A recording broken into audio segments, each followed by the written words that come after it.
ಕನ್ನಡಿಗರಿಗೆ ನಮಸ್ಕಾರ. ನೀವು ನೋಡ್ತಾ ಇದ್ದೀರಾ ಬಿಪಿ ನ್ಯೂಸ್ ಕನ್ನಡ. ನಾನು ಉಪಪನ. 3 ಮನೆ, 3 ಆಟೋ, 1 ಕಾರು, ಲಕ್ಷ ಲಕ್ಷ ರೂಪಾಯಿ ಬ್ಯಾಂಕ್ ಬ್ಯಾಲೆನ್ಸ್, ಸಾಲ ಇಲ್ಲ, ಯಾವ ತಲೆನೋವು ಇಲ್ಲ. ಈತನು ಭಾರತದ ಶ್ರೀಮಂತ ಭಿಕ್ಷುಕ ಮಂಗಿಲಾಲ್. ಕಾಲುಗಳಿಗೆ ಸ್ವಾಧೀನವಿಲ್ಲ, ಹೀಗಾಗಿ ಅನಿವಾರ್ಯ ಭಿಕ್ಷಾಟನೆಗೆ ಇಳಿದಂತಹ ಲಾಲ್ ಈಗ ಶ್ರೀಮಂತ. ಇದು ಈ ಹೊತ್ತಿನ ಸುದ್ದಿ ಕರ್ನಾಟಕ. ಮಧ್ಯಪ್ರದೇಶದ ಇಂದೋರ್ ನಗರವನ್ನ ಭಿಕ್ಷುಕರ ಮುಕ್ತ ನಗರವನ್ನಾಗಿ ಮಾಡುವ ಅಭಿಯಾನದ ವೇಳೆ ಅಧಿಕಾರಿಗಳಿಗೆ ಆಘಾತಕಾರಿ ಪ್ರಕರಣವೊಂದು ಸಿಕ್ಕಿದೆ. ಎಸ್, ಹೌದು, ಸರ್ಫಾ ಬಜಾರ್ನಲ್ಲಿ ಭಿಕ್ಷೆ ಬೇಡ್ತಾ ಇದ್ದಂತಹ ಮಂಗಿಲಾಲ್ ಎಂಬ ಅಂಗವಿಕಲ ವ್ಯಕ್ತಿಯನ್ನ ರಕ್ಷಣೆ ಮಾಡಿದಾಗ ಆತ ಒಬ್ಬ ಕೋಟ್ಯಾಧಿಪತಿ ಎಂಬುದು ಬಯಲಾಗಿದೆ. ಈತನ ಬಳಿ 3 ಮನೆ, 3 ಆಟೋ, 1 ಕಾರು ಇದ್ದು ಎಲ್ಲವನ್ನು ಬಾಡಿಗೆಗೆ ಬಿಟ್ಟಿದ್ದಾರೆ. ಭಿಕ್ಷೆಯಿಂದ ಗಳಿಸಿದಂತ ಹಣವನ್ನ ಬಂಡವಾಳವನ್ನ ಮಾಡಿಕೊಂಡು ವ್ಯಾಪಾರಗಳಿಗೆ ಬಡ್ಡಿ ರೀತಿಯಲ್ಲಿ ಸಾಲವನ್ನ ನೀಡ್ತಿದ್ದ ಎನ್ನಲಾಗ್ತಾ ಇದೆ. ಇಷ್ಟು ದಿನ ಜನರ ಅನುಕಂಪವನ್ನೇ ಬಂಡವಾಳ ಮಾಡಿಕೊಂಡಿದ್ದ ಭಿಕ್ಷುಕನೊಬ್ಬನ ಅಸಲಿ ಮುಖವಾಡ ಈಗ ಕಳಚಿ ಬಿದ್ದಿದೆ.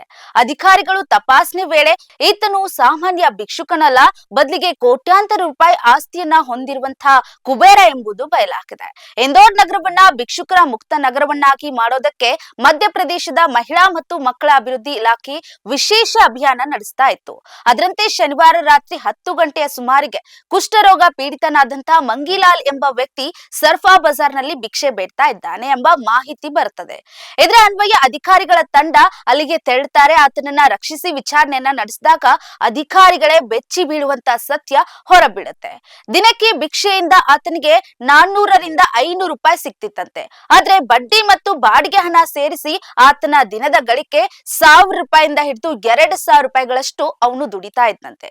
ಸುಮಾರು 4 ರಿಂದ 5 ಲಕ್ಷ ರೂಪಾಯಿಗಳನ್ನ ಆತ ಸಾಲವಾಗಿ ಮಾರುಕಟ್ಟೆಯಲ್ಲೇ ಹರಿಬಿಟ್ಟಿರ್ತಾನಂತೆ. ಇನ್ನು ಅಂದಾಜಿನಲ್ಲಿ ನೋಡೋದಾದ್ರೆ ಕಾರ್ಯಾಚರಣೆಯ ನೇತೃತ್ವ ವಹಿಸಿದಂತ ಅಧಿಕಾರಿ ದಿನೇಶ್ ಮಿಶ್ರಾ ಈ ಬಗ್ಗೆ ಮಾತನಾಡಿದ್ದು, ಮಂಗಿಲಾಲ್ ಅನುಕಂಪವನ್ನ ಗಿಟ್ಟಿಸಿ ಹಣ ಸಂಪಾದಿಸ್ತಾನೆ. ಆತ ಈ ರೀತಿಯಾದಂತಹ ಕಲೆಯನ್ನ ಕರಗತ ಮಾಡಿಕೊಂಡಿದ್ದ. ಆತ ಭಿಕ್ಷೆ ಹಣವನ್ನ ತನಗಾಗಿ ಖರ್ಚು ಮಾಡದೆ ಮರು ಹೂಡಿಕೆ ಮಾಡ್ತಾ ಇದ್ದ. ಸದ್ಯ ಆತನನ್ನ ಉಜ್ಜಯಿನಿಯ ಸೇವಾಧಾಮ ಆಶ್ರಮಕ್ಕೆ ಸ್ಥಳಾಂತರ ಮಾಡಲಾಗಿದೆ. ಆತನ ಬ್ಯಾಂಕ್ ಖಾತೆಗಳು ಮತ್ತು ಆಸ್ತಿಗಳ ಬಗ್ಗೆ ಕುಲಂಕುಷವಾಗಿ ತನಿಖೆಯನ್ನ ನಡೆಸಲಾಗ್ತದೆ. ಆತನಿಂದ ಸಾಲ ಪಡೆದಂತ ವ್ಯಾಪಾರಿಗಳು ಯಾರ್ಯಾರಿದ್ದಾರೆ ಅವರನ್ನು ನಾವು ಕರೆಸಿ ಪ್ರಶ್ನೆಯನ್ನ ಮಾಡ್ತೇವೆ ಅಂತ ತಿಳಿಸಿದ್ದಾರೆ. ಇದಾಗಿತ್ತು ಈ ಹೊತ್ತಿನ ಸುದ್ದಿ ಕರ್ನಾಟಕ. ಸಮಗ್ರ ಸುದ್ದಿಗಳಿಗಾಗಿ ಸದಾ ಗಮನಿಸಿ ಬಿಬಿ ನ್ಯೂಸ್ ಕನ್ನಡ. ಇದು ಕನ್ನಡಿಗರ ಪ್ರತಿಧ್ವನಿ.